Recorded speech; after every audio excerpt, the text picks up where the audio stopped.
मिनश्शैतानिर्रजीम बिस्मिल्लाहिर्रहमानिर्रहीम। Knowledge factory के मोअज़्ज़ज़ दोस्तों अस्सलाम वालेकुम। नाज़रीन इकराम, कौन जानता था कि उज़्बेकिस्तान के एक गैर मारूफ शहर में जन्म लेने वाला एक मामूली जिम्मेदार का बेटा अपने गैर मामूली फन्ने सिपाहगरी और उमूरे हुक्मरानी की बदौलत दुनिया के शहंशाहों में वो मकाम हासिल करेगा कि 600 साल गुजरने के बावजूद आज भी तारीख इसकी जबरदस्त सलाहियतों की गवाही देने पर मजबूर होगी। हमारी मुराद मुगलों के मूर से आला अमीर तैमूर से है, जिसे तारीख में तैमूर लंग के नाम से भी याद किया जाता है। नाज़रीन, मैं हूं मोहम्मद इलियास और आप देख रहे हैं हमारा यूट्यूब चैनल नॉलेज फैक्ट्री, जिसने आज की इस वीडियो में तारीख के झरोकों से एक ऐसे ही मुसलमान किरदार का इंतखाब किया है जिसकी जिंदगी न सिर्फ मुसलसल जिद्दोजहद से इबारत थी, बल्कि इसका अंदाज़े हुक्मरानी और जहानत भी एक ज़रबुल मिसल बनकर रह गई। तो मोअज़्ज़ज़ ख़वातीन और हज़रात, अपनी हयात में हमेशा खुद से कई गुना बड़ी जंगों और फौजों को इबरतनाक शिकस्त से दोचार करने वाला अजीम फातेह अमीर तैमूर 13वीं सदी ईस्वी में उज़्बेकिस्तान के एक शहर ख्वाजा यलगार में पैदा हुआ। तैमूर बचपन ही से गजब का ज़हीन, हर दर्जे का बहादुर और दलेर तो था ही, लेकिन ये अपने वालिद की मजहबी तालीम और तरबियत से भी मुतासिर था। तैमूर के वालिद ने अपने बेटे को नसीहत की थी कि दुनिया सोने का गुलदान है जिसमें सांप और बिच्छू भरे पड़े हैं, और शायद यही वजह थी कि इसने हर किस्म के खेलों से जान छुड़वाकर कुरानी तालीमात हासिल की और यूं वो हाफिज़े कुरान भी बना। इसके अलावा दीनी और दुनियावी उलूम का माहिर अपने लिहाज से मुफ्ती और फकीहा के मुकाम पर था, और अगर इसकी फुतुहात के तनाजुर में देखा जाए तो इसका शुमार सिकंदर आजम के अलावा दुनिया के दीगर बड़े फातिहीन में किया जा सकता है। दोस्तों, इस अजीम जंगजू को एक रिवायत के मुताबिक मंगोल पकड़ कर ले गए थे और इसी दौरान वहां से फरार होते वक्त दाईं टांग पर एक तीर लगा, जिसकी वजह से वो जिंदगी भर के लिए माजूर होकर रह गया, और इसको लंगड़ा कर चलने की वजह से ही तैमूर लंग का नाम दिया जाता है। लेकिन अगर नस्ली तौर पर देखा जाए तो इसका ताल्लुक चंगेज खान के खानवादे से बनता है, और शायद ये इसी खून का असर था कि इसने इक़्तिदार के बाद पूरी दुनिया को फतह करने की ठान ली और सबसे पहले अफगानिस्तान के शहर हरात को अपना निशाना बनाया। ख़वातीन और हज़रात, इसके अलावा मोतबर मुअर्रिखीन के मुताबिक तैमूर एक पैदाइशी जर्नैल था और बदतरीन हालात में भी यकीनी शिकस्त को फतह में तब्दील करने के हुनर से आशना था। चुनांचे हरात को फतह करने के बाद तैमूर ने रूस के शहर मास्को का रुख किया और इसकी फौजों ने इस शहर को भी तबाह बर्बाद करने के बाद वहां खून की नदियां बहा दी। लेकिन ये इसके इब्तदाई सफर की भूली बसरी दास्तान है, जबकि इसके बाद इसने मुसलसल जंगें करते हुए जनूब मशरकी एशिया समेत यूरोप के कई ममालिक में भी अपनी फतह के झंडे गाड़े। मगर नाज़रीन गिरामी, अगरचे तैमूर एक बेहतरीन जंगजू और जबरदस्त हुक्मरान था, लेकिन इसकी तबीयत का तजाद इसे एक मुनफरिद हुक्मरान के तौर पर पेश करता है, और इस बात का अंदाजा आप इस अमर से लगा सकते हैं कि ये जब भी किसी मुल्क या इलाके में अपनी फौजों को रवाना करता तो सिपह सलार लश्कर को हिदायत देता कि तुम्हें फतह की सूरत में वहाँ की फौज और आबादी को कत्ल करने का पूरा इख्तियार है, लेकिन याद रखना कि इनमें उल्मा, शायर, मुहक्किक और इंजीनियर्स को कत्ल करने की कोशिश मत करना, बल्कि इनको गिरफ्तार करके समरकंद और बुखारा में भेज देना।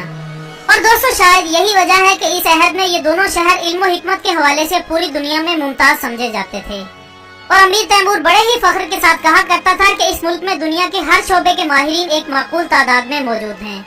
और अहले दानिश के नजदीक ये इसकी दूरअंदेशी की एक आला मिसाल है, जिसकी बदौलत इसने एक तवील जमाने तक एक कामयाब हुक्मरान की जिंदगी बसर की। ख़वातीन और हज़रात, इसके अलावा जुल्म और बर्बरियत भी अमीर तैमूर की तबीयत का एक अलहदा जुज़ था, और कहा जाता है कि इस हवाले से भी वो अपने मूर से आला चंगेज खान का जानशीन था। इसने अपने जमाने इक़्तिदार में बेशुमार इंसानों का कत्ले आम किया, बल्कि ये कहावत भी इसी से मंसूब की जाती है कि मुझे कटी हुई गर्दनों से उबलने वाले खून का मंजर सबसे ज्यादा दिलफरेब और खूबसूरत लगता है। इसके साथ साथ इसने चंगेजी रिवायत को जिंदा रखते हुए अपने मफ्तूहा इलाकों में मकतूल बेगुनाहों की खोपड़ियों के मीनार भी तामीर करवाए, जबकि एक अंदाजे के मुताबिक इसके अहद में कुल दुनिया की आबादी का 5वां हिस्सा तहे तेग कर दिया गया, जिसकी तादाद तकरीबन 2 करोड़ बनती है। दोस्तों, ऐसे जालमाना रवैयों को अपनाने का मकसद शायद किसी आला हिकमत अमली के तहत था, लेकिन बहुत सी फतूहात ऐसी भी तारीख में तैमूर के नाम से रकम है जो इसने शातराना चाल और बगैर लड़ाई किए हासिल की, जिनमें से एक ग्रीन सिटी पर कब्जा हासिल करना भी था। नाज़रीन, इस वाक़े की शुरुआत कुछ इस तरह से की गई कि तैमूर की फौज ने अतराफो अकनाफ के इलाकों में फैलकर दरख्त और झाड़ियां काटकर इतना गर्दो गुबार फैलाया कि दुश्मन की किलाबंद फौज ने यह समझकर कि किसी बड़ी फौज ने हमला कर दिया है, किला तैमूर के हवाले कर दिया। इसके बाद तैमूर ने मजीद एक और चाल जो कि इसने जनरल बेकी के खिलाफ चली, वो ये थी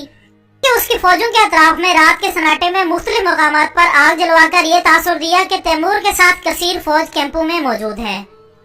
जनरल बेकी हौसला हार बैठा और सुबह के पहले पहर ही राह फरार इख्तियार कर गया। और यूं तैमूर ने गर्दो गुबार और आग की मदद से बगैर खून बहाए 2 इलाके फतह कर लिए और अपनी बहादुरी और जहानत की धाक बिठा दी। इसके अलावा 6 बड़ी और अजीम ताकतों में से 5 कुव्वतों को शिकस्त देने के बावजूद जब तैमूर का दुनिया पर हुक्मरानी का ख्वाब पूरा न हो सका, तो इसी ख्वाब की तकमील के लिए ये चीन की जानिब रवाना हुआ। लेकिन मौत तो मुकद्दर थी, सो मौत भी तैमूर के ताकुम में रही और यूं चीन की हुदूद में ही इसकी रूह कब्ज हो गई। यानी 17 शुबान सन 807 हिजरी व मुताबिक 18 फरवरी 1405 को चीन के दरिया सेहून के किनारे शदीद सर्दी और सख्ते के आलम में 70 साल की उम्र में तैमूर लंग अपनी जान की बाजी हार गया। लेकिन नाज़रीन, मुकाम हैरत है कि अमीर तैमूर की फौज में मुख्तलिफ कौमों के लोग शामिल थे और ये अपने अमीर की इंतहाई वफादार फौज थी। इसकी अपनी फौज पर गिरफ्त इतनी मजबूत थी कि कोई जर्नैल भी इसके हुक्म के खिलाफ एक कदम तक उठाने की जुर्रत न कर सकता था। इसने बिला लिहाज मिल्लत और मजहब सबको अपने तीरों के निशाने पर रखा हुआ था। हत्ता कि 14वीं सदी के अवाखिर में इसने अटक के रास्ते हिंदुस्तान पर भी चढ़ाई कर दी और दिल्ली तक जा पहुंचा। इस अहद में यहाँ एक मुसलमान सुल्तान नासिरुद्दीन की हुकूमत थी जिसको इसने शिकस्त फार से 2-4 कर दिया। मगर इन सब खुसूसियात के बावजूद इसके हुए जुल्म ने तैमूर की बहुत सी खूबियों को मुअर्रिखीन की आंखों से ओझल रखा और वो आज एक तारीख के जालिम तरीन बादशाह के नाम से जाना जाता है। इसके साथ ही हमारी आज की इस वीडियो का इख्तिताम होता है। वीडियो पसंद आने की सूरत में इसे लाइक और दूसरों के साथ जरूर शेयर कीजिएगा। हम कल इंशाल्लाह दोबारा हाजिर होंगे एक और अच्छी सी वीडियो के साथ। तब तक के लिए इजाजत दीजिएगा। अपना दोस्तों, रिश्तेदारों और गिरदोनवाह के तमाम लोगों का बहुत ख्याल रखिएगा। अल्लाह हाफिज।